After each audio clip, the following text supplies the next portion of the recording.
The normal way the mind works, it knows things by comparison to something else. Yeah. And I've checked that out with doctors who will say that's absolutely the way the brain forms. It knows tall in relationship to short when you're a little 2-year-old. Now, for normal conversation, that's workable. You can get through life and know the difference between left and right and so forth. For any subtlety beyond that, it isn't very helpful anymore. That most of the world is somewhere between tall and short, strictly defined. So here's the way I describe it. That what the mind does is divide the field of any moment or any event or any situation that first approaches you. So like, I just met you. The normal way, if I'm a calculating mind, is, okay, is he tall? I noticed your Canadian accent. I had to differentiate you somehow.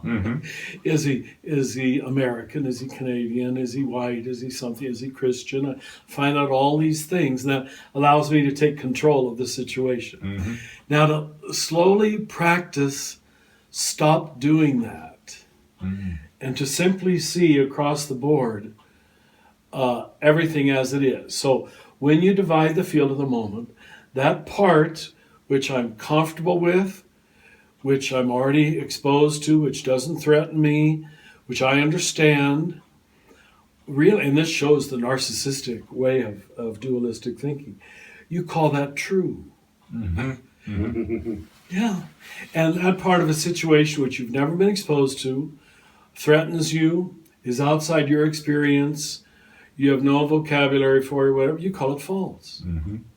Now, to stop doing that, to stop dividing the field of every person, event, idea, or new situation that comes toward you, that's what you're practicing in early stage contemplation.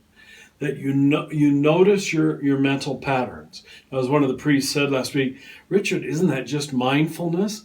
I said, probably early stage contemplation probably is. It's just, it's not yet union with God, not even close. But if you do want to talk about union with God, I'll tell you that mind has a much better chance of getting there, because this Richard self is out of the way with its pretentiousness, with its full of itselfness, with its certainty about this idea or that idea. So when you can see everything equally, the way I usually say it is image of God, image of God, image of God, image of God, image of God, and image of God. And I don't need to say gay, straight, American, Canadian, black, white, attractive, unattractive, with me or against me. Now that takes work to retrain. So that's why it's a different mind. You're rewiring this. Through contemplation. To stop retraining, to start retraining this mind, which wants to pigeonhole everything. So I've been saying lately, and it seems to be well understood by so many people, better than I thought I even understood it myself, is that the opposite of faith is not doubt, as you know, I'm sure, but it's control. And to give up this controlling of every idea, person, event, moment. So prayer is this massive surrendering of certitude and order and clarity, and a need for order and clarity, to be able to say that it is what it is, what it is, without my categories, without my labeling.